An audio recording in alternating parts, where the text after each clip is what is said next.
आखिर क्यों मरे हुए व्यक्ति को अकेला नहीं छोड़ा जाता है? दोस्तों, जो जन्मा है वह मरेगा भी, चाहे वह मनुष्य हो, देव हो, पशु या पक्षी, सभी को मरना है। ग्रह और नक्षत्रों की भी आयु निर्धारित है और हमारे इस सूर्य की भी। इसे ही जन्म चक्र कहते हैं। जन्म मरण के इस चक्र में व्यक्ति अपने कर्मों और चित्त की दिशा अनुसार नीचे की योनियों से ऊपर की योनियों में गति करता है और उन नीचे गिरने लगता है। यह क्रम तब तक चलता है जब तक कि मोक्ष नहीं मिल जाता है। कई बार स्थितियां बदल जाती हैं। आओ जानते हैं गरुड़ पुराण के अनुसार मरने के बाद क्यों नहीं शव को अकेला छोड़ा जाता है। मित्रों, हमारा एक ही उद्देश्य है, हिंदू धर्म का प्रचार करना। आप भी इसमें सहभागी हो सकते हैं। आपका एक ही काम है, वीडियो को शेयर करना और चैनल को सब्सक्राइब करना। धन्यवाद। तो दोस्तों, चलिए जानते हैं आखिर क्यों मरे हुए व्यक्ति को अकेला क्यों नहीं छोड़ा जाता है। नंबर 1, सूर्यास्त के बाद हुई है मृत्यु तो हिंदू धर्म के अनुसार शव को जलाया नहीं जाता है।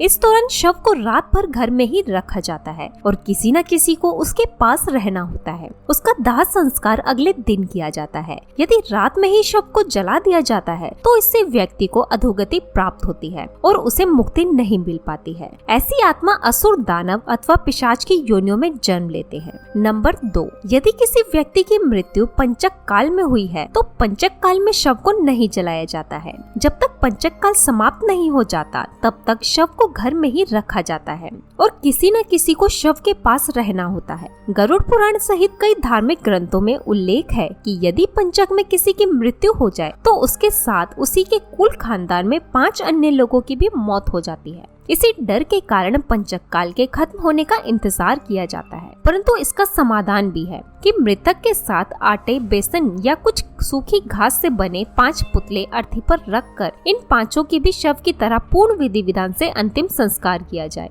ऐसा करने से पंचक दोष समाप्त हो जाता है। नंबर 3, यदि कोई मर गया है परंतु उसका दाह संस्कार करने के लिए उसका पुत्र या पुत्री समीप नहीं होकर कहीं दूर है तो उनके आने का इंतजार किया जाता है। तब तक शव को घर में ही रखा जाता है और किसी न किसी को शव के पास रहना होता है। कहते हैं पुत्र या पुत्री के हाथों ही दाह संस्कार होने पर मृतक को शांति मिलती है, अन्यथा वह भटकता रहता है। नंबर 4, शव को अकेले छोड़ दिया जाए तो उसके आसपास लाल चींटियां या अन्य कोई नरभक्षी रेंगने वाला प्राणी या पशु शव को खा सकता है, इसलिए वहाँ कोई न कोई व्यक्ति बैठकर शव की रखवाली करता है। नंबर 5, रात में मृत शरीर को अकेला छोड़ दिया जाए तो आसपास भटक रही बुरी आत्माएं भी उसके शरीर में प्रवेश कर सकती हैं। इससे मृतक के साथ साथ परिवार को भी संकट का सामना करना पड़ सकता है। नंबर 6, शव को इसलिए भी अकेला नहीं छोड़ा जाता क्योंकि मृतक की आत्मा वहीं पर रहती है। जब तक उसका शरीर जल नहीं जाता तब तक उसका उस शरीर से किसी न किसी रूप से जुड़ाव रहता है। साथ ही वह अपने परिजनों को भी देखता है। अकेले छोड़ दिए जाने से उसका मन और भी ज्यादा दुखी हो जाता है। हालांकि अधिकतर लोग गहरी नींद में चले जाते हैं। बहुत ज्यादा स्मृतिवान या चेतनावान ही जान पाते हैं कि मैं मर चुका हूँ। अन्य कारण भी हैं। आइए जानते हैं। नंबर 1, यह भी माना जाता है कि यदि ज्यादा समय हो जाए तो शव से निकलने वाली गंध के चलते कई तरह के बैक्टीरिया भी पनपने लग जाते हैं। मक्खियाँ भी भिनभिनाने लगती है, इसलिए इस दौरान अगरबत्ती की सुगंध और दीपक भी जलाया जाता है। नंबर 2,